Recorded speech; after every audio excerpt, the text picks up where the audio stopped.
Bonjour et bienvenue sur Chancela Tchela News. Bienvenue dans cette nouvelle session d'actualité. Rapidement, voici les principaux titres qu'on va aborder avec notre invité. Les processus électoraux en République démocratique du Congo. Qu'en est-il de la situation financière après avoir suivi de près les déclarations du ministre des Finances, mais aussi du président de la CENI? Est-ce qu'il faut continuer à croire que les élections seront organisées dans les délais constitutionnels? On va en parler au cours de cette session d'actualité. État de siège, la coopération militaire entre les forces armées de la RDC et celles de l'Ouganda. Est-ce que cette amende que l'Ouganda doit payer à la RDC allant de plus de 325 millions de dollars au regard des dommages qui ont été commis lors d'une invasion entre 1998 jusqu'en 2023. Est-ce que ce n'est pas allumer davantage le feu s'agissant des opérations qui se déroulent peut-être dans les calmes à l'est du pays? Comment la RDC pense régler cette situation dans les calmes, dans l'amiable, sans perturber les opérations militaires conjointes à l'est du pays? On parlera également de la justice en RDC, madame, messieurs. Plusieurs procès sont inachevés. Certains dossiers traînent. Il y a des personnalités qui ne sont pas poursuivies, même s'ils ont été cités par l'inspection générale des finances pour avoir détourné de l'argent du trésor public. Qu'en est-il de la situation, l'entrepreneuriat et la sous-traitance en RDC? Est-ce que le climat est favorable quant à l'émergence de petites et moyennes entreprises? Comment l'autorité des régulations s'y prend et le peuple congolais victime de la sous-traitance? Comment procéder? On va en parler au cours de cette session d'actualité. Pour en parler, nous avons reçu pour vous M. Luc Kabunangu. C'est ça? Oui, madame. Voilà, membre de l'UDPS. Bonjour. Bonjour, madame Chancela. Merci d'avoir accepté de répondre à nos questions. C'est avec vous qu'on va devoir discuter de certains sujets qui préoccupent les Congolais au quotidien. On va commencer par les processus électoraux sans mentionner où vous travaillez. On aimerait bien comprendre ce qui se passe entre les ministères des Finances et la CENI. Au stade actuel, le président de la CENI informe au public qu'il n'y a pas encore de financement pour pouvoir organiser les élections dans les délais constitutionnels. Par contre, le ministre des Finances dit qu'il y a déjà certaines sommes qui ont été versées dans les comptes de la CENI pour le préparatif des opérations préliminaires, la paye des arriérés des agents de la CENI. Qu'en est-il de la situation ? Bon, je pense que le processus électoral est en voie et je pense que à ce stade, nous arriverons bien évidemment à la réalisation de ces élections dans le délai constitutionnel. Ça veut dire d'ici fin 2023, ces élections auront bel et bien lieu. En ce qui concerne le financement de ces élections, je n'ai pas beaucoup d'informations là-dessus. J'ai suivi aussi dans les médias les échanges qu'il y a eu de part et d'autre. Et je pense que l'autorité qui est l'argentier de la République et qui connaît très très bien l'importance des élections et qui a pris des engagements pour financer ces élections et qu'elles se tiennent dans le délai constitutionnel, je crois que cela arrivera parce que souvenez-vous que l'argentier actuel de la République, le ministre Nicolas Kazadi, c'est le meilleur des warriors. Ah bon? Oui, c'est l'un des meilleurs. Quel sondage? Vous voyez déjà comment est-ce qu'il améliore la mobilisation des recettes, comment est-ce qu'il est en train de ramener l'orthodoxie financière dans la République, comment est-ce qu'il combat déjà le coulage des recettes.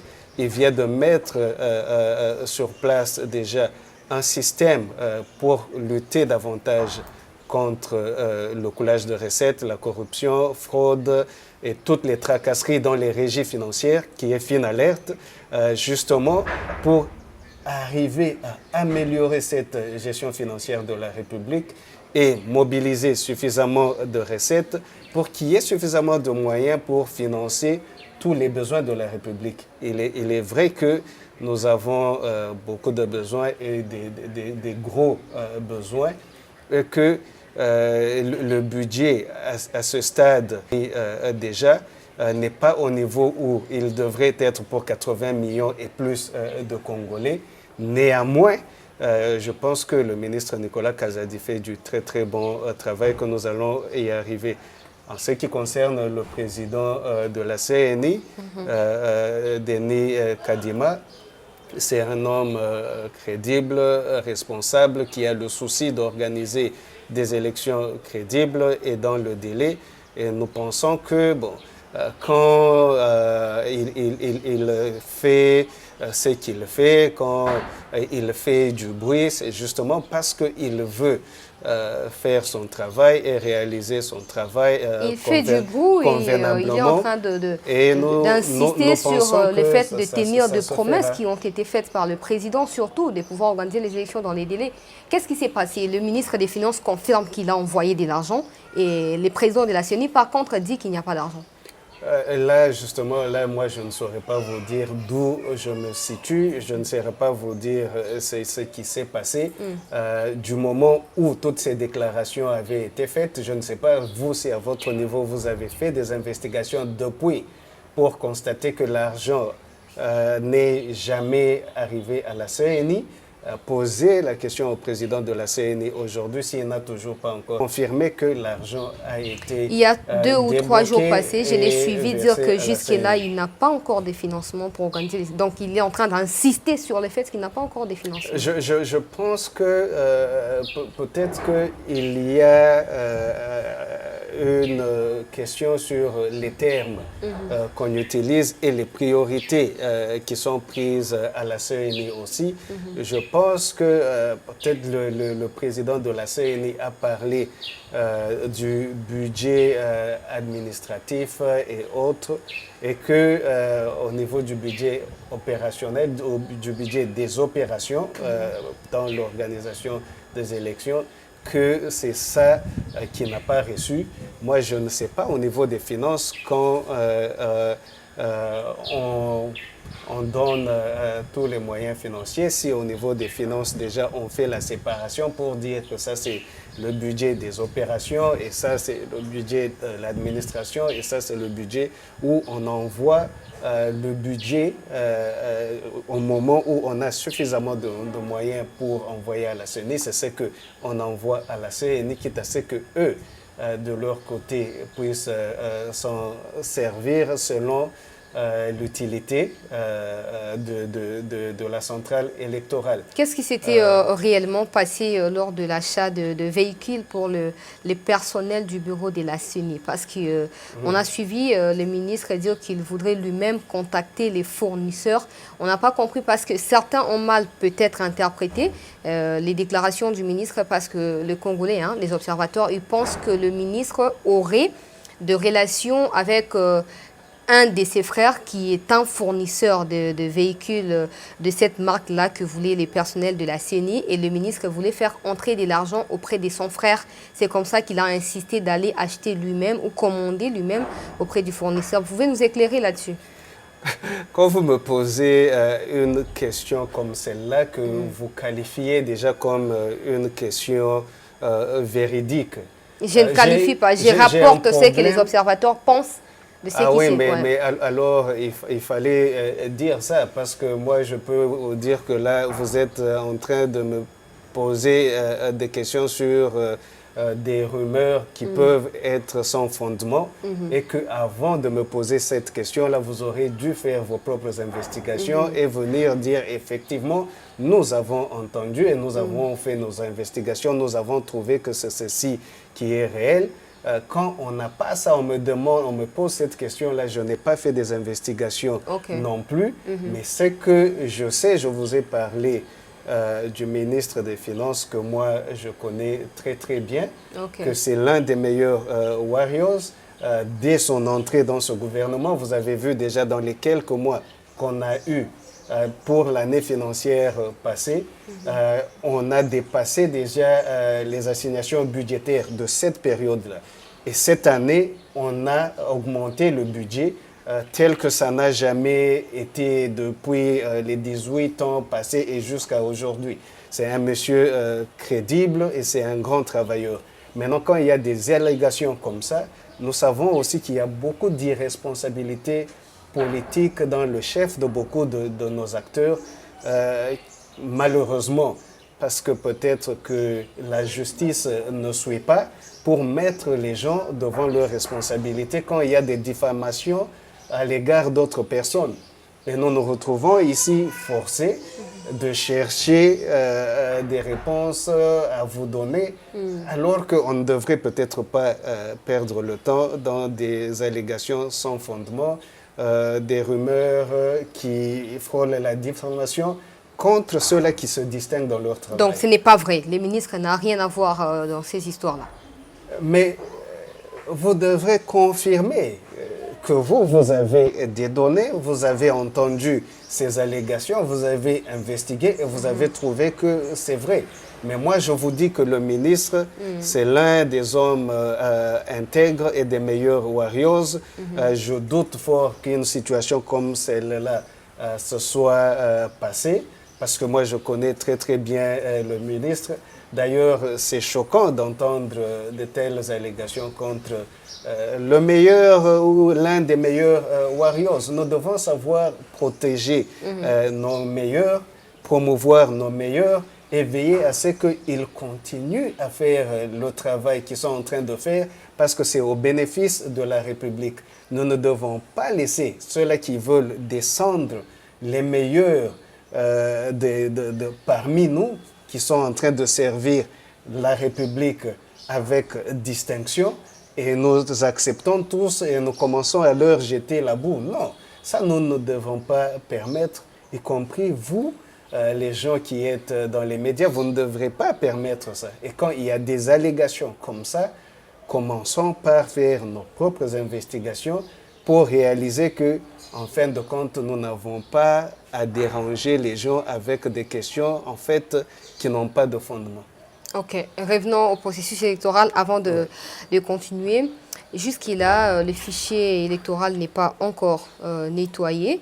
Les élections des gouverneurs dont le président avait promis vers la fin de janvier, quand il était dans les grands Kassai, tout ça, les présidents de la CENI avaient fixé pour avril et maintenant c'est passé pour juillet ou plus tard. Tout ça, ça justifie les manques des financements ou les manques plutôt des volontés de pouvoir organiser les élections dans les délais? Écoutez, la volonté d'organiser les élections dans le délai, nous ne sommes même plus là. Parce qu'elle existe.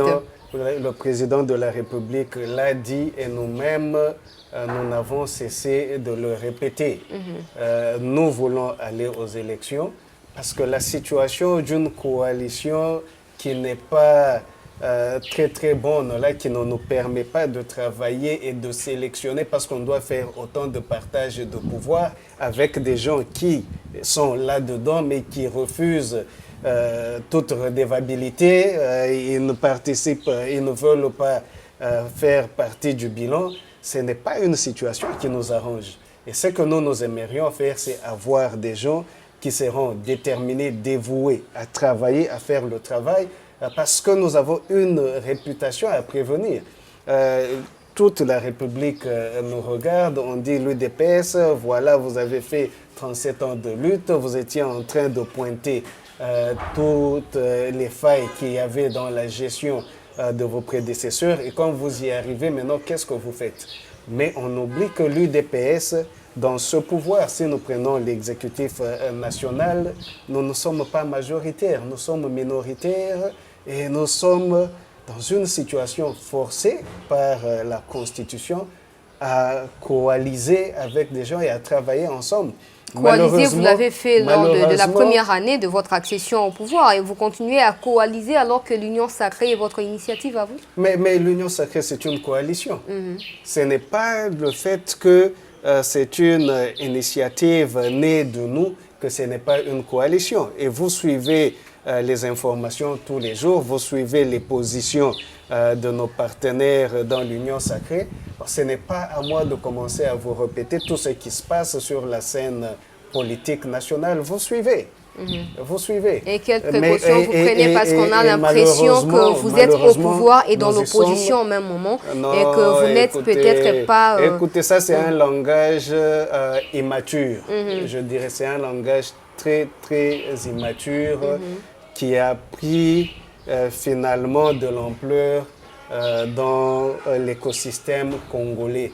Être dans l'opposition et au pouvoir en même temps, qu'est-ce que ça veut dire? Est-ce que ça veut dire que quand on est dans la gestion du pouvoir, on ne peut pas voir des choses qui ne sont pas correctes et dire que ceci n'est pas correct et le faire? Ça veut dire que vous passez dans l'opposition, c'est seulement l'opposition qui doit pointer. Déjà, au niveau des partis eux-mêmes, la dynamique démocratique, elle fait que quand il y a une position à prendre, une direction à prendre, quand il y a peut-être même un projet à prendre, il y a toujours divergence. Je n'ai jamais participé au Conseil de ministres, mais je suppose et je pense qu'au Conseil de ministres, tout le monde ne parle pas le même langage. Mais ils finissent quand même par trouver un compromis, question d'avancer. Éventuellement. Mais ce n'est pas maintenant le fait que quand il y a des échanges aussi robustes que ça peut être, parce que moi je suis pour des échanges robustes dans un processus démocratique, que là on devrait dire vous êtes en même temps dans l'opposition et au pouvoir. Le sens que les gens qui disent ça donnent à cette phrase-là et celle-ci. Vous êtes en même temps dans l'opposition et dans les pouvoirs. C'est-à-dire quoi? Pour eux, ça veut dire que ça ne suffit pas de dénoncer ce que vous voyez de mal, mais apportez-y des solutions. Voilà. Non, écoutez, ce n'est pas dénoncer sans apporter de solutions. Déjà, il faut établir un état de lieu. Quand on établit un état de lieu, ce n'est pas qu'on est en train de dénoncer. Et même quand on dénonce, oui, et surtout quand on voit qu'il y a lenteur dans la résolution de certains problèmes, ce n'est pas parce que soi-même on est au pouvoir qu'on ne peut pas relever cela et dire non, non, ici ça ne va pas, ici nous perdons beaucoup de temps, on a besoin d'efficacité, et on a besoin d'efficience et tout ça. Ça ne fait pas l'opposition, non. Il y a un adage qui dit si tout le monde réfléchit de la même façon, ça veut dire que quelqu'un ne réfléchit pas. Donc vous aurez toujours même de divergences de vues, pourvu qu'à un moment donné, finalement, quand on doit agir, on doit avancer, on prend une décision et on avance maintenant, on l'exécute à l'unisson et dans la discipline. C'est comme ça. Mais vous n'allez pas demander aux combattants de l'UDPS qui se plaignent parce qu'ils n'ont pas d'emploi, par exemple, ou vous n'allez pas dire aux combattants de l'UDPS parce qu'ils sont de l'UDPS, quand ils voient que la police se comporte mal, non, mais parce que le ministre est de l'UDPS, vous ne devez pas vous plaindre, vous faites et l'opposition et le pouvoir. Vous ne devez pas vous plaindre, vous devez apporter des solutions au lieu de vous plaindre. Oui, mais avant d'apporter la solution, justement, il faut relever. Relever n'est pas forcément se plaindre. Non, mais c'est vous qui dites que c'est se plaindre. Et ça dépend de niveau. Celui qui est aux commandes, il ne va pas se plaindre parce qu'il sait que lui, il doit agir, il doit exercer. Mais je vous ai parlé des combattants ici. Le combattant qui, lui, n'est pas aux commandes là-bas, vous voulez qu'il fasse quoi? Qu'il ne se plaigne pas que dans son quartier, il y a de l'insécurité? Oui, mais il doit se plaindre, c'est un citoyen, c'est tout à fait normal. Ce n'est pas parce qu'il est de l'UDPS qu'il ne doit pas dire dans mon quartier, maintenant il y a de l'insécurité. Sans vous substituer au président de la République qui est directement l'initiateur de l'Union sacrée, pourquoi il n'y a pas eu de charte, par exemple? Parce que là, ça fait mal hein, quand on voit vos partenaires se dire non, voilà, nous, on va défendre notre bilan, nous, on n'est pas dans ça, l'UDPS doit se charger de ceci, de cela, alors que le président a réuni tout le monde, selon lui, pour trouver des solutions aux problèmes des Congolais. Est-ce que ce n'est pas l'absence d'une charte qui peut régorger des conditions ou des critères d'adhésion à l'Union sacrée, sachant que c'est d'abord la vision du président de la République qui est prônée là-bas, sachant que c'est d'abord son programme d'action qui est prôné là-bas. Les gens, ils viennent parce qu'ils veulent préserver leurs intérêts ou les vols qu'ils ont fait pendant 18 ans, ils viennent, ils veulent se cacher et ils ne sont même pas sanctionnés. Est-ce que vraiment l'Union sacrée a été créée pour résoudre les problèmes des Congolais? Oh, qu'est-ce que vous pensez? L'Union sacrée Je a ne peux été pas créée penser, pour moi je n'ai pas de résoudre... pensée. Non, vous devez avoir une pensée, vous êtes congolaise aussi. Effectivement, l'Union sacrée a été créée pour résoudre le problème des Congolais. Et déjà, je pense qu'avant l'Union sacrée, après l'Union sacrée, il y a quand même un net changement. Mais quand vous parlez des comportements des parties prenantes dans l'Union sacrée, c'est malheureux. Elles sont venues dans l'Union sacrée, elles savaient en quoi elles s'engageaient. Elles ont eu des échanges et le président a consulté jusqu'au niveau de la société civile. Il y a des gens qui se sont battus pour que la société civile ne soit même pas représentée dans l'exécutif national parce qu'il fallait utiliser le poids politique selon leur définition. Et voilà maintenant que vous vous battez pour avoir des postes de responsabilité. Et quand vous arrivez là-bas, vous voulez blâmer l'inexistence d'une charte pour dire nous n'allons pas participer au bilan et tout ça là. Mais écoutez, soyons quand même sérieux. L'Union sacrée, ce n'est pas seulement au gouvernement, l'Union sacrée, c'est au Parlement aussi. Si vous ne voulez pas faire partie du bilan de l'exécutif national, restez à l'Assemblée nationale, restez au Sénat, exercez le contrôle sur l'exécutif national. Là, vous ne ferez pas partie du bilan de l'exécutif national, mais vous serez du côté de ceux-là qui exercent le contrôle de cet exécutif et vous êtes tout à fait libre de pointer à ce moment-là les défaillances. Je l'ai dit tout à l'heure, ce n'est pas parce que nous sommes dans le même camp que nous ne pouvons pas voir les faiblesses et pointer les faiblesses, mais quand on fait des attaques qui quittent même ce sens-là de coalition et d'union, comme nous disons, union sacrée, et avec des arguments que je trouve personnellement politiquement immatures, moi je pense que nous ne devrons pas entretenir cela. Je ne pense pas que la communauté congolaise devrait entretenir cela. C'est vraiment aberrant que nous avons même un débat national sur ce genre de questions-là. L'administration n'a rien à voir avec la politique. Et quand vous vous battez pour être dans l'administration, quand vous vous battez pour prendre les secteurs aussi importants de l'administration publique, et vous arrivez là-bas, vous dites que vous n'êtes pas redevable et vous n'allez pas assumer le bilan. Mais ma chère, allez poser la question à ces gens-là, qu'est-ce qui se passe avec eux? Qu'ils restent à l'Assemblée nationale, au Sénat, et qu'ils contrôlent. Là, ils ne feront pas partie de ce bilan de l'exécutif. Ils ne feront pas partie du bilan de l'exécutif.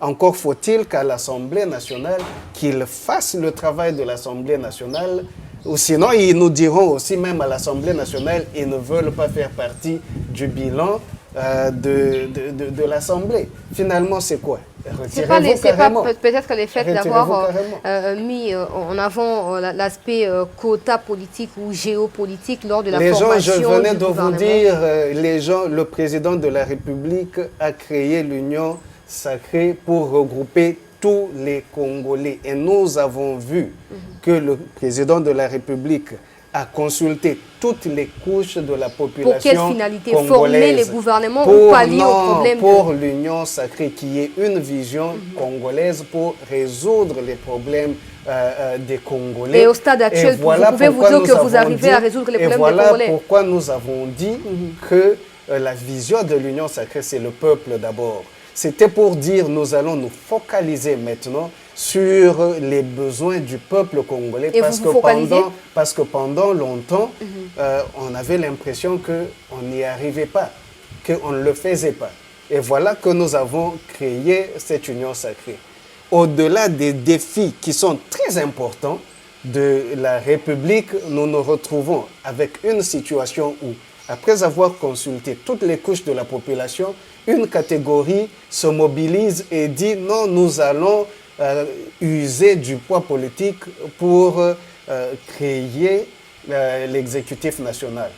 Ok, allons-y, avançons, pourvu que nous sommes tous dans la même vision et que nous allons travailler dur pour la réalisation de cette vision et le reste de la population va accompagner. Mais nous y arrivons, nous disons, mais nous, en fait, ça ne nous concerne pas, ça ne nous regarde pas, ça ne sera pas notre bilan. Nous avons des défis majeurs pour cette République ici. Ça fait des années et des années que nous avons des problèmes d'eau, que nous avons des problèmes de courant, que nous avons des problèmes de mettre la nourriture sur la table des Congolais, que nous devons enseigner, éduquer nos enfants. Et puis nous arrivons au niveau de responsabilité. Qu'est-ce que nous disons? Et maintenant, c'est au président de la République qu'on devrait pointer du doigt. Non, pas du tout. Il y a la responsabilité individuelle, la responsabilité de tout un chacun et surtout la responsabilité de ceux-là qui se considèrent des leaders. Un leader n'est pas quelqu'un qui abandonne son peuple comme ça. Il prend des responsabilités. Il dit, je vous amène là-bas, mais il dit que je ne suis pas redevable sur le chemin où je vous amène. C'est un contraste. Mais est-ce que l'UDPS, le peuple d'abord, je ne sais pas, l'UDPS, c'est une vision, c'est une idéologie ou un slogan? Le peuple d'abord. Écoutez, le peuple d'abord, moi je peux vous dire que c'est une vision qui se concentre sur l'homme congolais où le travail sera focalisé à améliorer le quotidien du Congolais, faire un meilleur Congo pour tout Congolais, pour tout celui qui vit au Congo. Si on veut élaborer, c'est comme ça que moi je pourrais dire un meilleur Congo pour tous les Congolais, pour tous ceux-là qui vivent au Congo. Un meilleur Congo pour tous les Congolais. Est-ce que vous êtes fiers de vous, 3 ans après avoir accédé au pouvoir, vous êtes fiers d'avoir fait du Congo meilleur pour tous les Congolais? Si vous voyez d'où nous venons et là où nous sommes aujourd'hui, nous sommes fiers. Ah bon? Nous sommes fiers. Et moi, je pourrais donner une distinction au président de la République. Pour avoir... Aujourd'hui, déjà, il faut voir combien de Congolais circulent sur l'étendue de la République parce que malgré les défis majeurs que nous avons de manque d'infrastructures, on a trouvé une solution qui quand même fait marcher et que aujourd'hui on peut payer $130 pour partir de Kinshasa à Mbuji-Mayi au lieu de ce que c'était il y a 3 ans avant que nous n'arrivions au pouvoir. Les infrastructures ne sont pas forcément pour voyager et vendre. Comment quelqu'un va emmener avec lui 10 sacs de maïs pour quitter Kinshasa, aller vendre à Matadi en avion, il va payer comment? Voilà, on y arrive. C'est pour ça qu'on ne va pas sauter du coq à l'âne et on ne va pas nous demander, avec tous les défis que nous avons trouvés dans la République, de tout changer, d'avoir et l'eau, et l'électricité, et les routes, et les rails, et les ponts, et les avions, et les aéroports, d'avoir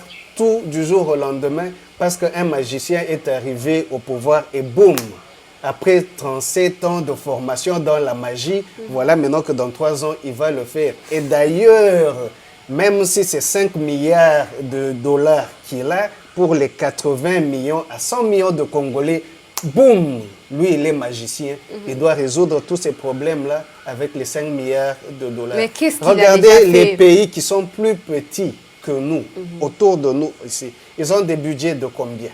L'an. Et vous voulez que le président fasse quoi avec 3 000? On n'arrivait même pas à mobiliser les 5 milliards. Et pourquoi on n'arrivait même pas à mobiliser les 5 milliards. On était dans les 3 à 4. 3 à 4. Moi, je vous dis ici que nous avons un warrior qui se distingue maintenant et qui est arrivé à mobiliser les recettes et qui nous donne de l'espoir que nous allons résoudre beaucoup plus rapidement maintenant les problèmes des Congolais parce qu'il est en train de donner plus de capacité à la gestion financière et à remettre l'orthodoxie, à boucher tous les trous qu'il y avait.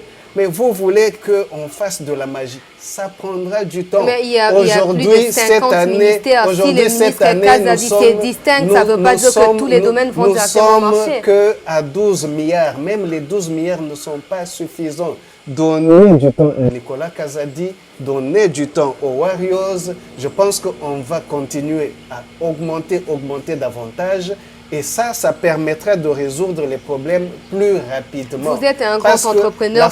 Je termine. La façon dont on résout les problèmes avec 5 milliards de dollars, ce n'est pas de la même façon qu'on résoudrait avec 12 milliards. Le problème, c'est d'abord l'argent ou c'est l'idée? Maintenant, il y aura un peu... Vous pouvez avoir...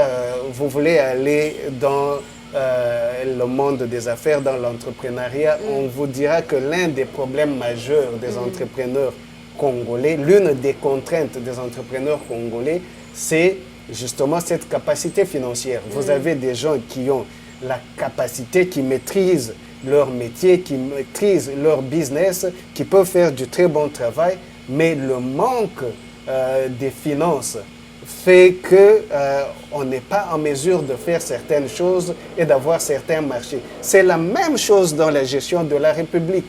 On peut avoir autant de choses planifiées. Avec le budget que nous avons, on commence par les plus importantes. Voilà, il y a lieu de prioriser. Mais quelles sont nos priorités aujourd'hui en RDC? Il n'y a pas de courant, il n'y a pas d'eau. Voilà, il y a la santé, il y a l'éducation. Comment est-ce qu'on va prioriser? On commence à mettre un peu par-ci, par-là. Partout là, on met un peu. Mais déjà, nous avons autant d'enfants qui sont retournés sur le banc de l'école. On salue, c'est une bonne chose. Depuis que le président de la République, et vous êtes en train de dire, mais qu'est-ce que vous avez réalisé dans 3 ans? Il faut savoir aussi que dans les 3 ans, là, qu'on se le dise, la coalition, aujourd'hui même, je venais de dire tout à l'heure, il y a des gens qui disent, nous n'acceptons pas la responsabilité parce que nous n'acceptons pas d'être redevables. Ce qu'ils refusent même la responsabilité. Pourquoi pas les sortir de l'union sacrée? Pourquoi pas les écarter? Non, écoutez, il y a toute une dynamique politique là-bas. On ne va pas déstabiliser la République. On est en train de gérer. Mais il y a des stratégies à trouver pour coincer ces gens-là, éviter qu'ils soient des entraves. On n'a pas besoin de coincer et tout ça. On a besoin de gérer. De nous gérer les uns les autres dans l'union sacrée, de stabiliser la République et d'évoluer tant soit peu jusqu'à ce qu'on pourra arriver aux prochaines élections. Et espérons que les prochaines élections nous donneront des résultats qui vont faciliter la gestion de la République beaucoup plus que c'est le cas aujourd'hui. Que même si on en sortait avec d'autres coalitions, que ce soit des coalitions qui permettent une meilleure gouvernance par rapport à ce que nous vivons aujourd'hui. On ne peut pas faire de la magie. Nous sortons de quelque part, nous allons quelque part. Il faut aussi accepter de donner du temps au temps. Sinon, au lieu de manger du foufou, je ne sais pas ce que vous allez manger. Laissez le temps que ça prend pour préparer ce foufou-là, qu'il soit bien préparé et bien cuit, que ça soit ainsi. Donc on va aller jusqu'en 2023 avec l'Union sacrée comme pièce maîtresse de la gestion de la chose publique à travers son gouvernement. C'est ça? Vous n'en voulez pas? Non, moi je n'ai pas d'avis à émettre là-dessus. Voilà. On continue avec l'Union sacrée, ça marche. Et on est en train de réaliser des grandes choses. On va vous délivrer les élections dans le délai constitutionnel. Et il n'y a pas de problème. Les difficultés, les défis, il y en a partout. Dans tous les pays au monde, vous allez Mais sont forts ceux qui sont en mesure de relever ces défis. Pardon? Sont forts ceux-là qui sont en mesure de relever ces défis. Voilà, c'est pour ça que nous continuons et nous avançons. Alors, je ne sais pas, question de curiosité pour ceux qui aimeraient bien comprendre. Est-ce que du côté de l'UDPS, vous vous apprêtez déjà pour vraiment donner au président de la République la majorité en 2023 pour éviter des situations pareilles au sein de l'Union sacrée? Parce que ça ne sera quand même pas normal qu'en 2023, nous revenions en coalition, on va consulter, tout ça. Écoutez, les élections passées se sont passées telles qu'elles étaient. Je crois que toute la République s'est mobilisée pour avoir une CENI crédible qui puisse délivrer des élections crédibles. Nous avons toujours dit que nous allons battre ces élections à plate couture. Ah bon? Mettez-nous un candidat contre Félix Tshisekedi. Non, je ne parle pas forcément du président. Je parle de l'Assemblée nationale. Nous allons voir. Écoute, ce n'est pas l'Assemblée nationale qui va voter le président de la République. Non, non, c'est l'Assemblée nationale qui va donner un gouvernement au président. Non, vous avez parlé de l'UDPS qui se prépare pour gagner les élections. Pour donner au président la majorité. Oui, c'est ça, non? L'UDPS se prépare pour gagner les élections. Ça veut dire donner au président de la République la majorité. Pour éviter l'union sacrée bis. Bien évidemment, vous n'avez aucune équipe au monde qui se prépare pour aller perdre. Et à combien plus forte raison, l'UDPS, quand vous regardez l'écosystème cette préparation s'est faite en cachette peut-être. De la RDC, pourquoi ça se fait en cachette? Parce que je connais certaines provinces où il n'y a même pas UDPS. Vous venez UDPS. de voir notre secrétaire général, tout ce qu'il a fait. Les gens parlaient beaucoup. Finalement, il est allé au Bas-Congo, il est allé au Bandundu. Maintenant, là, il est au Kasaï. Mais qu'est-ce qui vous fait dire Quand est-ce qu'il ira à l'Équateur? Qu'est-ce qui vous fait dire que... Attendez, attendez. Nous sommes encore en 2022, nous sommes encore au début de l'année. Oui, mais nous avons 26 provinces. Il peut faire plus d'une province en un mois.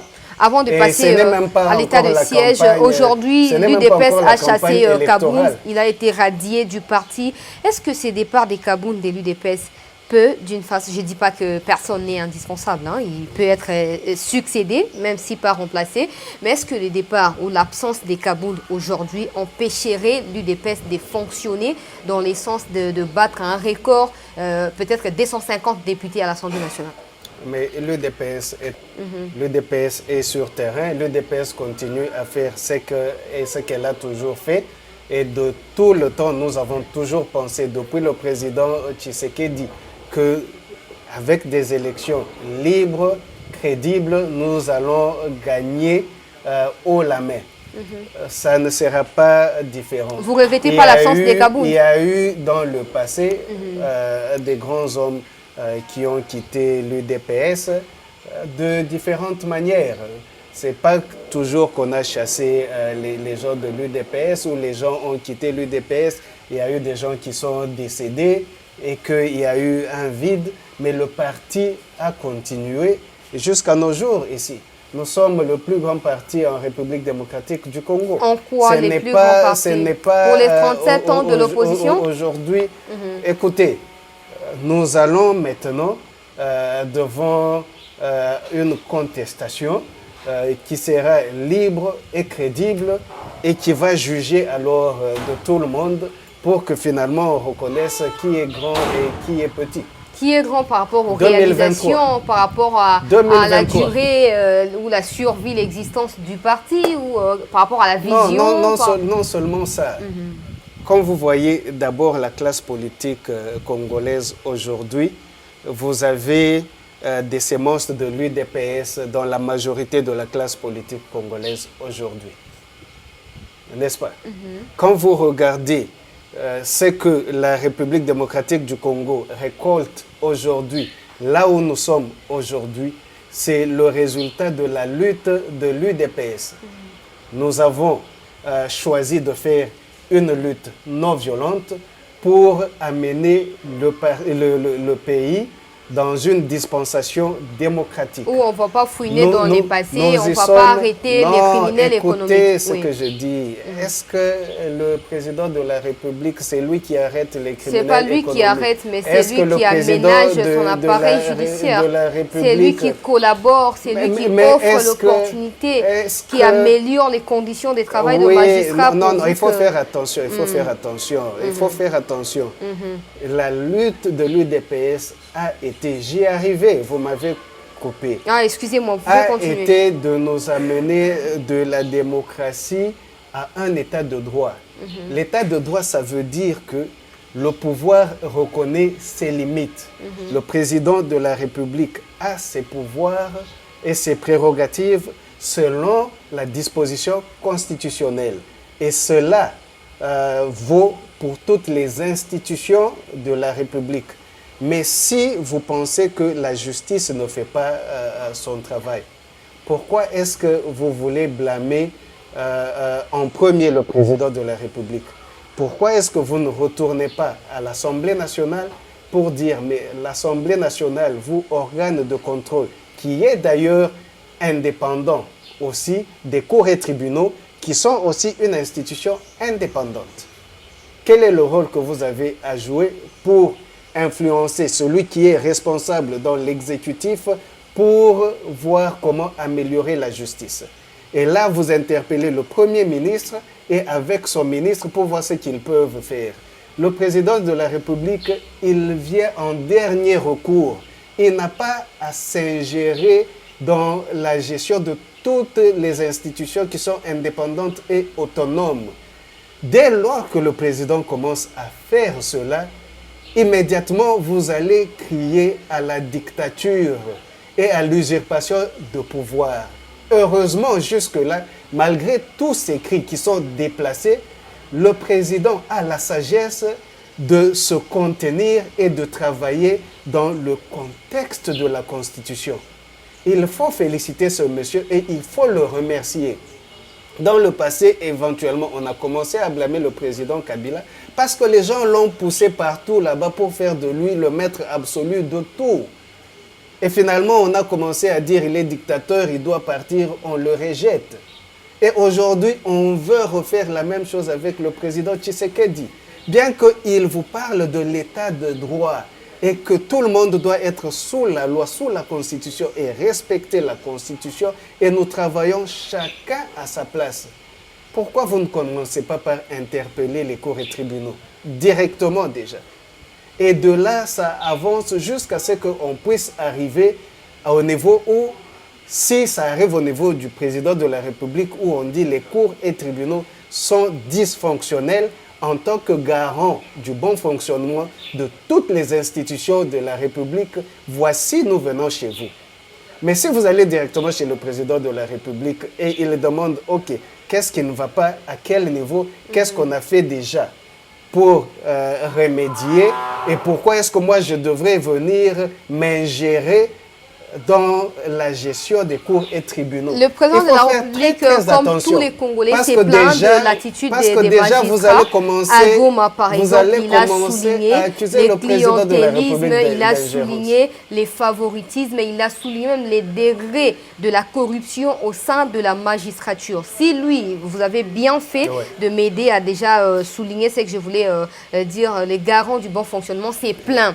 Mais non, même si nous, là, la population, on commence à interpeller les magistrats, écoutez, lui, il s'est plaint, nous, on s'est plaint. Et je vous ai dit tout à l'heure, il ne faut pas adopter le langage de l'immaturité politique.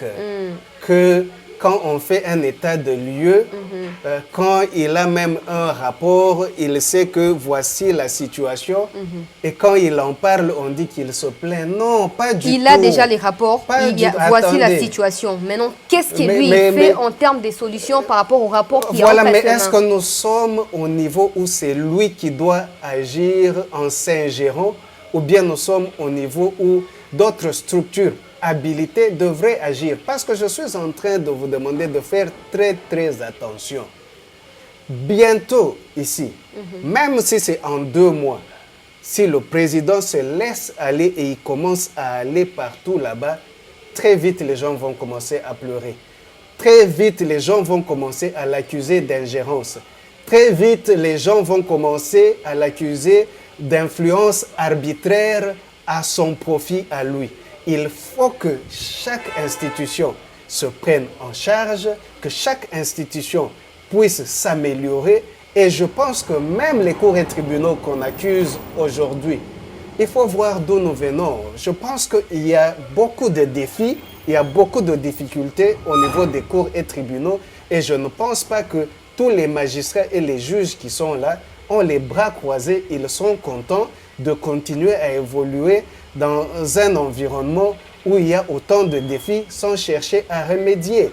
Malheureusement, je ne suis pas du secteur, donc je ne pourrai pas venir avec des données et vous les présenter, mais je pense qu'en tant que journaliste, si vous commencez à relever toutes ces questions que vous relevez, et je pense que vous ne prenez pas que des allégations et des rumeurs, que quelque part vous faites certaines investigations à votre niveau. Je pense que c'est là que vous aiderez même toute la population congolaise avec le bon travail que vous faites dans les médias où vous investiguez et vous venez poser les rapports aussi sur la table, parce qu'on a fait allusion au rapport sur la table du président de la République. Nous ne savons pas ce qu'il y a là-bas. Nous ne savons pas quels sont les défis qui sont là-bas. Nous ne savons pas quelles sont les causes qui ont été relevées. Et qu'est-ce que ça prendra maintenant pour remédier à toutes ces causes.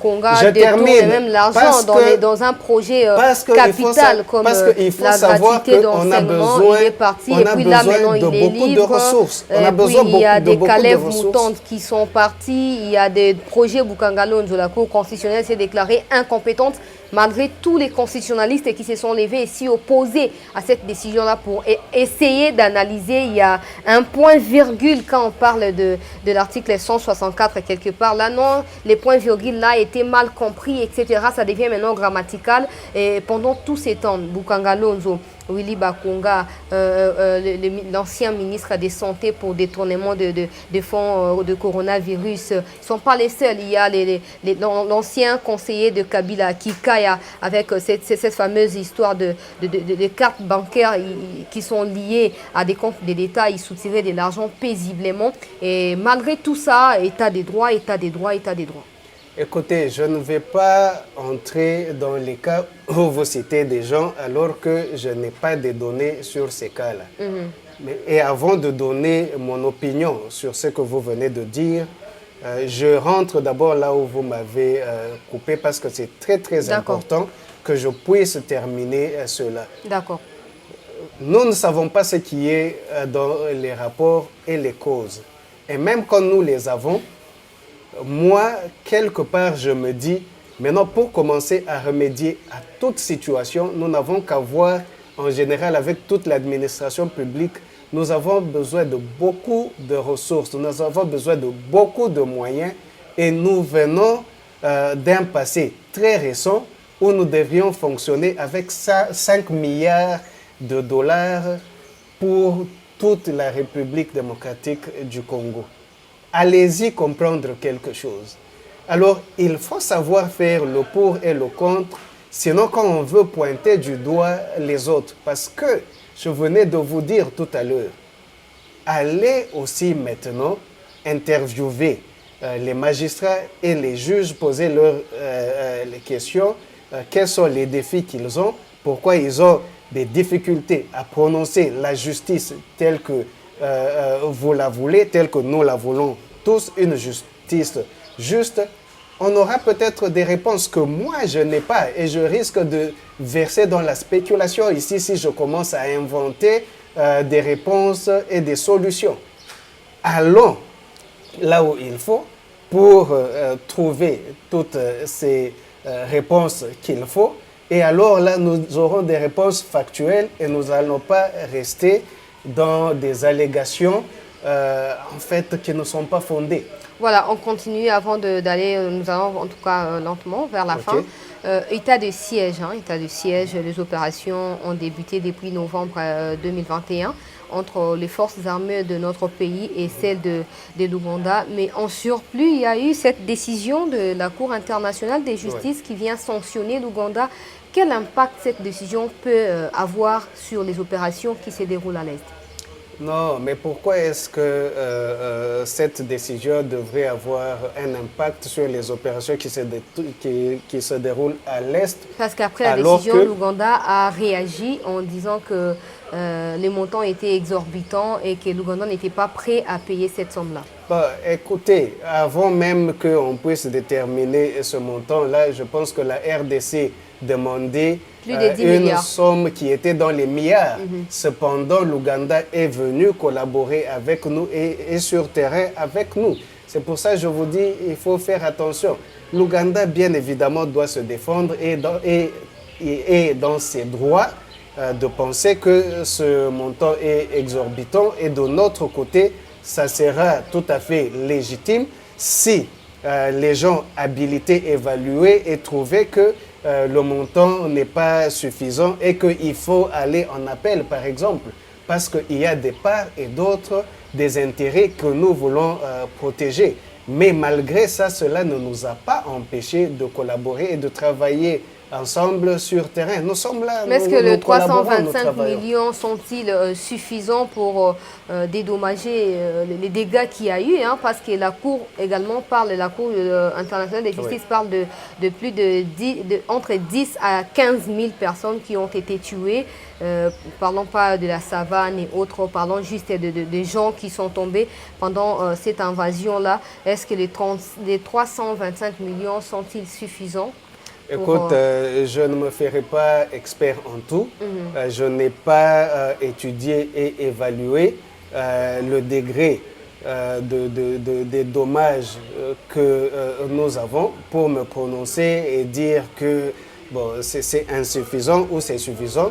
Je sais seulement que dans le passé, la RDC a réclamé dans les milliards de dollars de dommages et que nous nous retrouvons avec la Cour qui a octroyé, je crois que c'est 372 millions de dollars américains.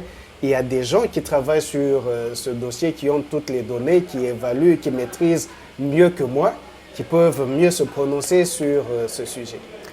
Les membres des task force qui venaient de la présidence ont été pris en otage par les milices de Codeco. Ouais. À en croire les gouverneurs Luboya, c'est que le coordonnateur de la task force s'est fait piéger parce qu'il n'était pas censé aller là où il a été pris en otage, vu que c'est fui un endroit très insécurisé et que les forces armées planifiaient déjà l'assaut pour ces villages-là.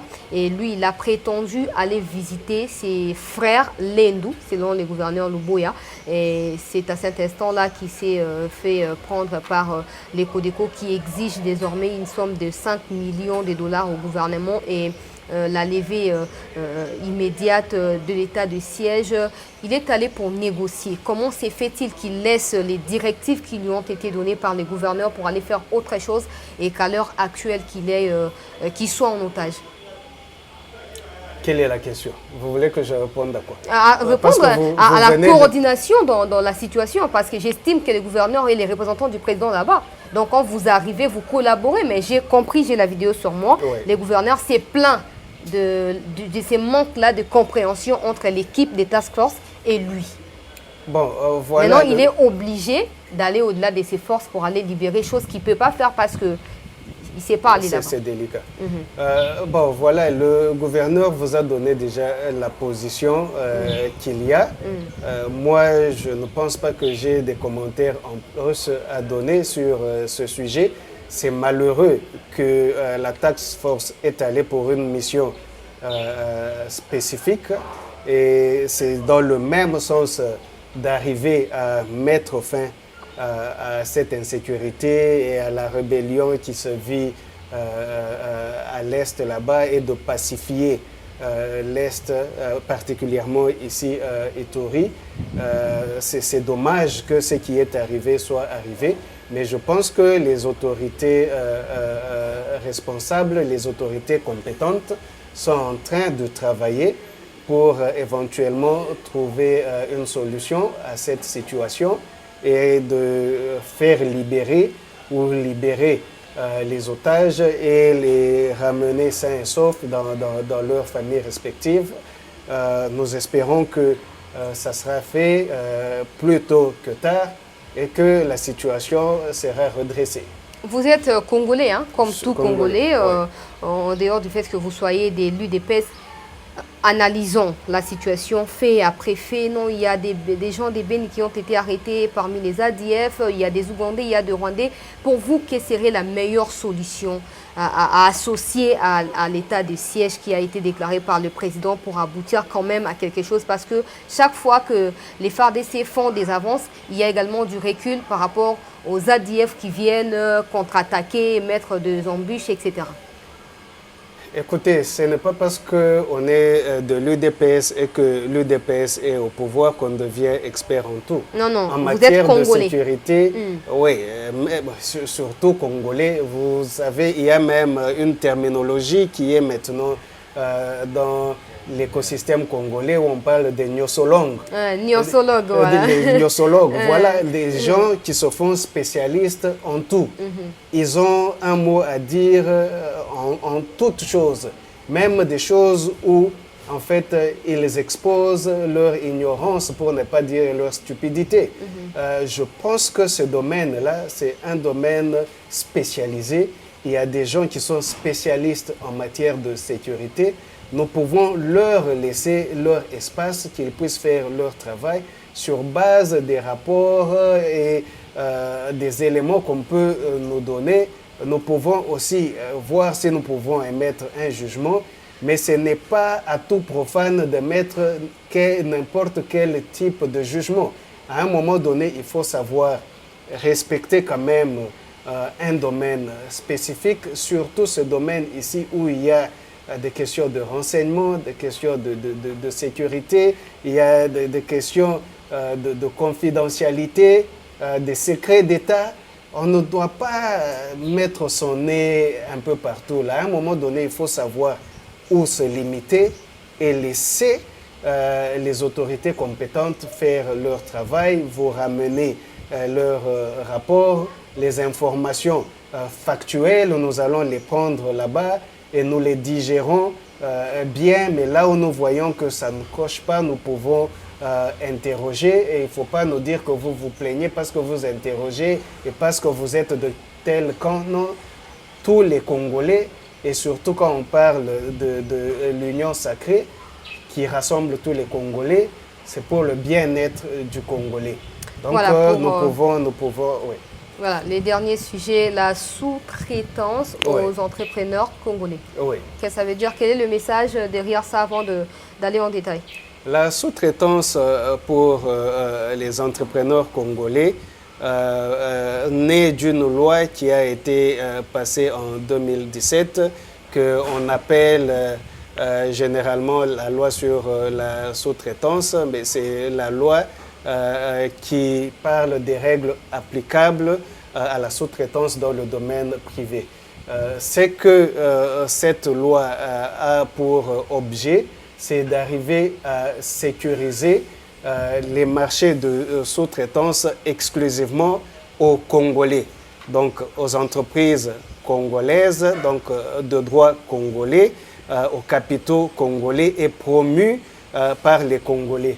C'est pour essayer de remédier au déséquilibre économique que nous constatons dans notre pays où les étrangers contrôlent l'économie de la RDC, des plus grandes entreprises, des plus grandes activités jusqu'aux plus petites. Pour redresser ce déséquilibre, il a plu aux législateurs et avec les autorités compétentes de venir avec cette disposition légale pour essayer de redresser la situation et donner des marchés aux Congolais, ce qui aura pour impact la création d'une classe moyenne, l'amélioration du bien-être du Congolais, le bien-être social du Congolais, et qui se mettra à résoudre tant d'autres défis, parce que de cette sous-traitance, on voit la création d'emplois aussi et la sécurisation d'emplois pour les Congolais. On voit un peu la fiscalité, la mobilisation des recettes qui resteront dans le pays avec les entrepreneurs congolais pour contribuer finalement au fisc congolais. Comment se passe la sous-traitance en RDC? Clairement, comment ça se passe? Il y a des entreprises, pour le moment, il y a les grandes entreprises qu'on appelle entreprises principales qui ont leurs activités. Et en dessous de ces activités-là, il y a des activités annexes, connexes, qu'ils donnent aux autres entreprises à ce stade, qui sont des petites et moyennes entreprises, pour rendre ces services-là ou ces marchés-là. Par exemple, pour parler des recrutements, précisément. C'est comme ça que ça se passe, si je peux terminer. Et pour le moment, on constate que des entreprises principales, même les entreprises sous-traitantes, sont majoritairement, pour ne pas dire complètement étrangères.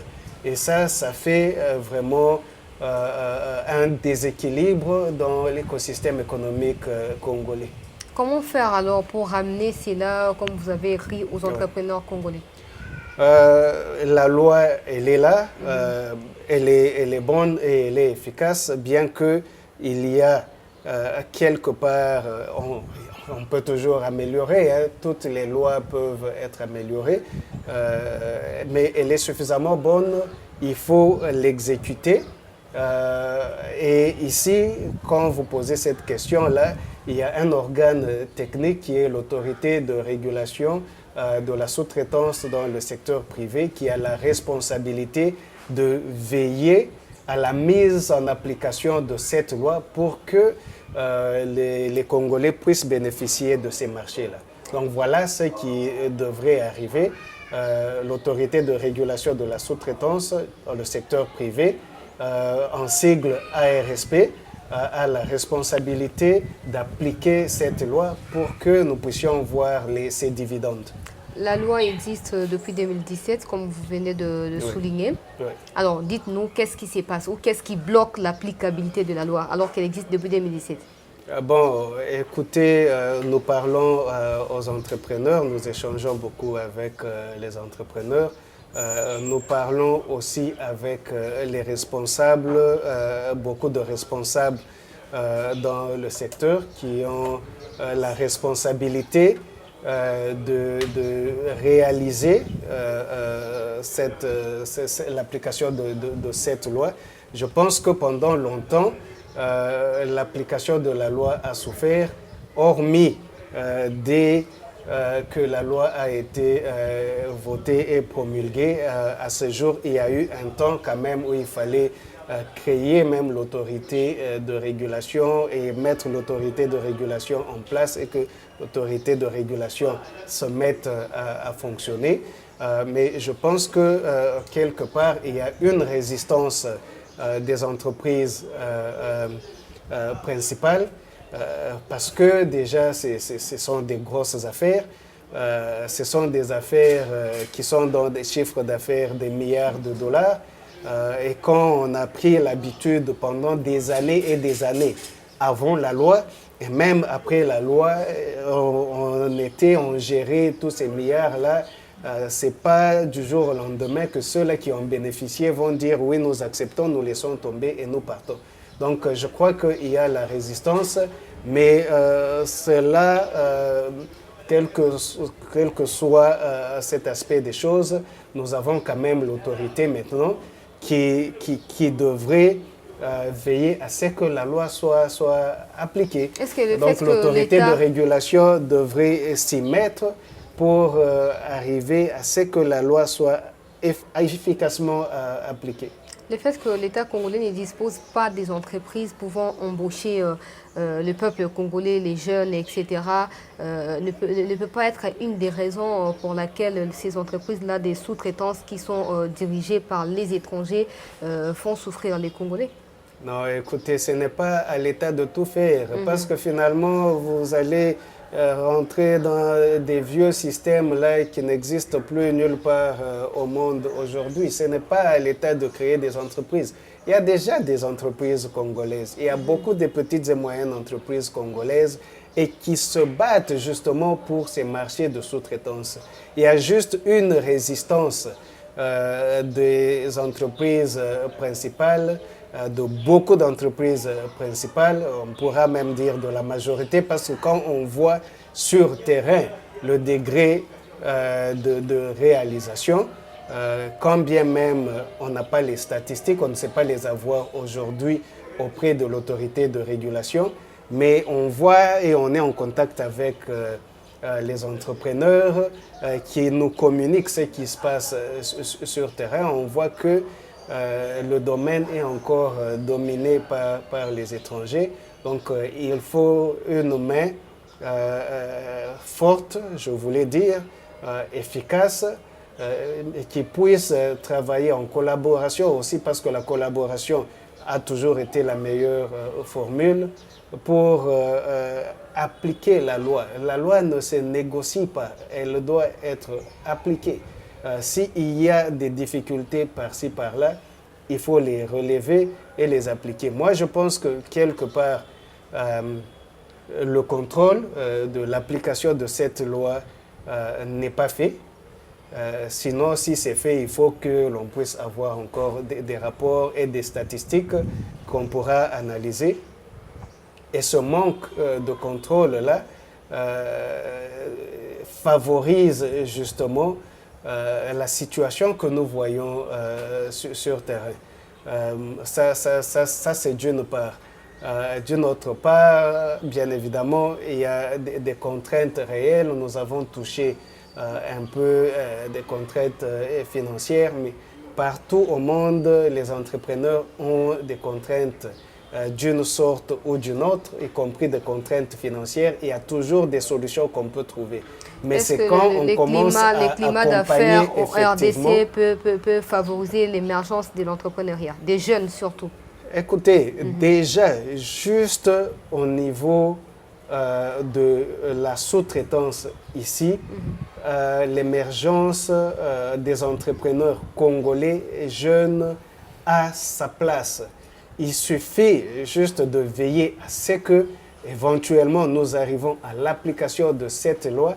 Et je pense que beaucoup de la discussion que nous avons eue auparavant sur les bilans et tout ça, seront des questions où c'est nous, les Congolais, qui produisons même le bilan social du Congolais et non pas chercher un gouvernement qui puisse produire un résultat, je ne sais pas d'où, et on sera content de voir le gouvernement faciliter notre activité et nos activités pour que nous puissions créer de nous-mêmes et éventuellement améliorer notre social. Aujourd'hui, on ne demande pas au gouvernement de faciliter, on demande au gouvernement de créer et de faire. Il faut partir de là. Comme sur cette question de la sous-traitance, le gouvernement facilite. Je crois que si vous avez commencé à suivre, vous aurez suivi que le ministre d'État, il s'implique et il a commencé même à faire des tournées dans les provinces pour veiller à ce que, effectivement, cette loi soit appliquée, qu'elle soit vulgarisée, que les entrepreneurs puissent en prendre conscience parce qu'il y en a beaucoup qui ne savent même pas que la loi existe. Et de votre côté, quelle est la lutte que vous menez? Il y en a beaucoup qui, quand ils savent que cette loi existe, ils ont beaucoup de zones d'ombre. Et alors nous, notre responsabilité, ce que nous faisons, c'est d'accompagner l'autorité pour assurer à ce que l'effectivité de cette loi soit réalisée sur terrain. Nous communiquons avec les entrepreneurs, nous avons les doléances de leur part, nous communiquons avec les entrepreneurs d'une façon différente par rapport aux autorités, parce qu'à un certain niveau, il y a de la méfiance, à un certain niveau, c'est toujours de la méfiance où les gens pensent que le faire serait s'exposer et ils risqueraient de perdre déjà le petit qu'ils ont, des petits marchés, alors que pendant qu'ils sont en train de nager dans les 50 000, 100 000 dollars de chiffre d'affaires, ils croient avoir la capacité d'évoluer jusqu'à être dans les millions. Et je le crois aussi en étant en contact avec les entrepreneurs. Voilà pourquoi nous disons que c'est possible. C'est possible de créer des millionnaires congolais dans le court terme par cette loi ici. Et la loi, elle existe, mais elle n'est pas vulgarisée parce que la plupart des Congolais ne savent même pas de quoi il est question. Pourquoi pas passer d'abord par peut-être une proposition humblement, campagne de vulgarisation de la loi, comme les ministres sont en train de faire le point dans toutes les provinces. C'est bien, mais il fait les points sur quelle loi qui existe, sur quelle loi, sur quel peuple qui a quelle connaissance sur la loi qui existe. Peut-être partir d'une campagne bien explicitée, les pour, les avantages que procure la loi, les objectifs si on y tient, entrepreneurs et autres là. Et puis après, vous allez faire, je ne sais pas moi, la supervision pour voir s'il y a application ou pas. C'est ce qui est en train de se faire. Nous avons pris de l'élan. Quand je parle de nous avons pris de l'élan, je suis en train de parler de la République avec les autorités. Nous avons pris de l'élan et l'autorité, particulièrement le ministre d'État, entrepreneuriat, petites et moyennes entreprises, veille à ce que cette loi soit mise en application et que nous puissions finalement palper le résultat du doigt sur terrain et que nous commencions à créer ces millionnaires congolais. Et nous, notre devoir comme citoyens congolais, c'est d'accompagner et de pointer, vous appelez ça plainte, mais moi je pense que c'est de pointer là où nous pouvons voir des failles, à ce qu'on puisse corriger, améliorer et qu'on puisse avancer davantage. Dans la loi elle-même, j'ai dit tout à l'heure qu'elle peut être améliorée. Il y a des choses que nous pouvons pointer là-bas. Par exemple, il y a une résistance et il y a un régime de sanctions pour les gens qui ne veulent pas appliquer la loi. Mais le régime de sanctions est faible parce que les gens qui traitent des chiffres d'affaires en milliards de dollars, si vous venez les sanctionner avec 50 millions de francs congolais, ils s'en moquent. Donc je pense qu'on doit revoir un peu le régime de sanctions et le renforcer. Il y a autre part où on dit, bon, si vous ne trouvez pas une entreprise congolaise telle que je l'ai définie plus tôt, ça veut dire de droit congolais aux capitaux congolais promus par les Congolais. Donc ça veut dire qu'avec un actionnariat majoritairement congolais, vous pouvez, étranger, finalement, enregistrer une entreprise de droit congolais. Ça fait que vous vous retrouvez là-bas avec des étrangers qui finalement enregistrent des entreprises de droit congolais et ils continuent à contrôler le marché et le Congolais reste exclu et il se justifie en disant voilà. Or, il y a d'autres dispositions dans la loi qui viennent plus bas, qui disent mais dans ce contexte, voilà ce qui devrait se passer. Dans les premiers 6 mois, oui, mais l'entreprise principale doit alors identifier des Congolais qui sont dans le domaine et faire cette passation d'expertise. Donc former les Congolais pour qu'en ayant le temps prescrit par la loi, que le Congolais soit capable maintenant qu'il ait la compétence d'exercer cette tâche, cette responsabilité. Moi, je pense que le fait qu'on a séparé ça et on fait une lecture séparée, finalement, nous amène à une situation où non, on a dit même une entreprise de droit congolais, mais aux capitaux étrangers, promue par les étrangers, elle peut continuer. Ça, je pense que je ne suis pas juriste, mais je pense qu'on peut revoir un peu cette disposition légale là-bas pour voir comment la renforcer et que la lecture soit faite ensemble pour qu'éventuellement on puisse avoir les résultats qu'on veut. Il y a des questions de dérogation.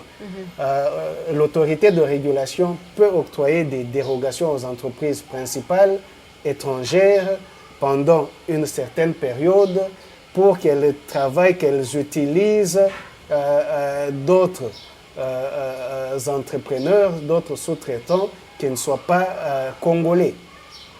Exemple, mais cette exemple dérogation, si je peux terminer, cette dérogation, on en a ajouté une autre qui peut être permanente. Ça veut dire quand on a une dérogation permanente, ça veut dire qu'on exclut les Congolais de façon permanente dans l'exercice de cette activité économique qui revient éventuellement aux étrangers. Et les conséquences sur l'économie du pays. Voilà. Ça, c'est et de deux, même cette décision-là d'octroyer les dérogations, que ça soit limité ou permanente, cette responsabilité est laissée à une seule personne, au directeur général de l'autorité de régulation. Nous pensons qu'il y a dans la gestion des risques, parce que c'est ça mon domaine d'expertise, que le risque est très élevé à ce niveau-là, que l'on ne puisse pas avoir des résultats escomptés, parce que il peut y avoir des erreurs quand c'est une seule personne et il peut y avoir autant de risques qui puisse favoriser le statu quo plutôt que de résoudre le problème. Ça aussi, je pense que ce sont des choses qu'on peut résoudre. Il y a des questions qui ont été exclues de cette loi, qui étaient initialement dans la loi et on a exclu. Un exemple, ce sont les assurances qui partent des assurances même, de la réassurance, jusque même au courtage. Or, les assurances en République démocratique du Congo viennent d'être libéralisées maintenant. On aurait dû prendre des mesures qui puissent favoriser l'implication des Congolais déjà dans ce secteur dès le départ, maintenant qu'on est en train de le libéraliser, plutôt que d'exclure et de donner l'opportunité aux étrangers de travailler seuls et de prendre de l'avance. 10 ans après, on va revenir pour dire les Congolais peuvent entrer maintenant, mais ils n'ont pas de compétences. Moi, je pense que c'était une mauvaise mesure, c'est mon opinion. Il n'y a pas que les assurances, il y a les banques, il y a aussi d'autres métiers professionnels. On devrait revoir ça et remettre la loi de la sous-traitance même dans ces secteurs-là. Et qu'on puisse user peut-être des exemptions, des dérogations limitées, mais que les Congolais puissent participer dès le début. Voilà, dernière dans la loi, préoccupation, certaines... et puis vous allez directement dire votre dernier mot, et puis on va conclure. J'ai déjà couvert une activité au Grand Marché où des Congolais, je ne sais pas, hein, vous pouvez nous expliciter comment ça se passe. Les Congolais sont victimes des arriérés des salaires auprès des Indiens. Et en allant réclamer, vu que ça fait déjà plus de 15 jours qu'ils ne sont pas payés, alors qu'ils devraient être payés le 5 du mois et tout. Et ils se sont plaints et les Indiens ont viré les Congolais. Les Congolais ont allé faire recours aux policiers pour informer, venez voir la situation, nous sommes chassés, tout ça. Et les policiers sont venus protéger les Indiens au détriment des Congolais. Qu'est dit la loi et qu'est-ce qu'il faut faire concrètement dans cette situation? Justement, je pense que ça, c'est une question de justice. Il faut que les Congolais là, puissent suivre la procédure normale de justice pour qu'ils puissent avoir gain de cause. Parce qu'amener la police n'est pas suffisant. Et si les Indiens dont vous parlez ont trouvé éventuellement que leur place était finalement que les gens voulaient avoir accès de façon illégale parce qu'ils les ont renvoyés, je pense qu'ils étaient dans leur droit de faire appel à la police pour protéger leur propriété. C'est les Congolais qui sont allés appeler la police. Devaient aller à la justice. Il y a l'inspection du travail qui devrait s'impliquer. On doit utiliser les structures appropriées pour résoudre ce problème-là. Généralement parlant, je pense que pas plus tard que hier, je parlais avec un entrepreneur qui me disait « Est-ce que tu sais d'ailleurs que généralement, nous, les Congolais, les entrepreneurs congolais, nous payons mieux les travailleurs congolais que les étrangers. » Tout à fait. Donc, il n'y a pas que cette question-là de les salaires qui ne sont pas payés. Il y a aussi la question du niveau de salaire. Donc, il y a beaucoup de matières là-dedans, mais comme je vous disais, ça, c'est au niveau maintenant de l'inspection du travail, de la justice. Je ne suis pas un gnosologue. Je crois que d'autres personnes habilitées peuvent adresser cette question-là, mais je pense que dans la sous-traitance, il y a aussi cet objectif de créer l'emploi et de sécuriser l'emploi pour les Congolais. Et nous espérons, en étant là-bas, que nous garderons un œil pour voir que, en fait, les travailleurs congolais sont très bien payés parce que dans notre travail de vulgarisation, il y a des Congolais qui vous disent « Nous, nous ne sommes pas entrepreneurs et nous ne voulons pas devenir entrepreneurs, mais nous voulons que par la promotion des entrepreneurs congolais, nous puissions avoir de l'emploi et que nous soyons employés. Est-ce que c'est faisable? Est-ce que c'est possible? Oui, c'est faisable, c'est possible, mais il faut veiller que tous ces gens-là qui peuvent aussi accompagner les entrepreneurs et prêter leur main forte pour que les entrepreneurs puissent avoir gain de cause, que ces gens-là puissent aussi effectivement avoir de l'emploi et qu'ils soient bien rémunérés, mais qu'ils ne soient pas exploités comme ce que nous avons lamenté dans le passé. Voilà, dernier mot et puis on va clôturer. Surtout un message de vulgarisation dans la démarche où vous êtes actuellement avec le ministre de PME. Écoutez, je pense que nous savons déjà la passion que nous avons sur cette question de sous-traitance dans le secteur privé.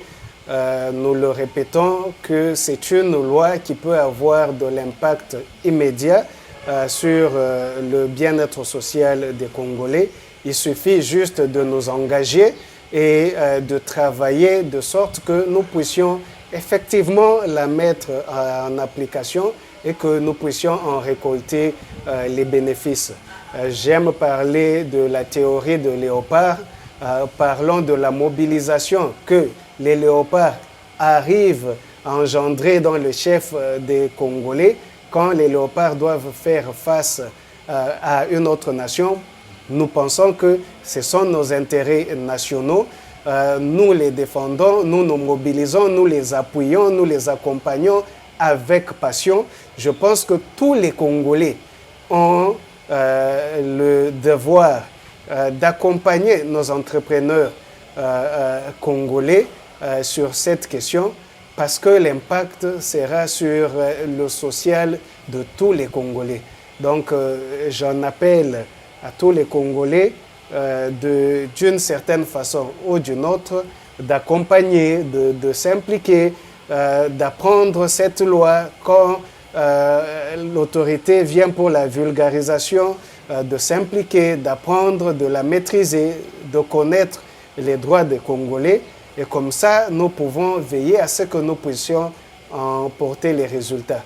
Parce que si nous négligeons, nous risquons de maintenir le statu quo qui nous maintient dans la misère, alors que c'est vraiment possible de créer des millionnaires congolais.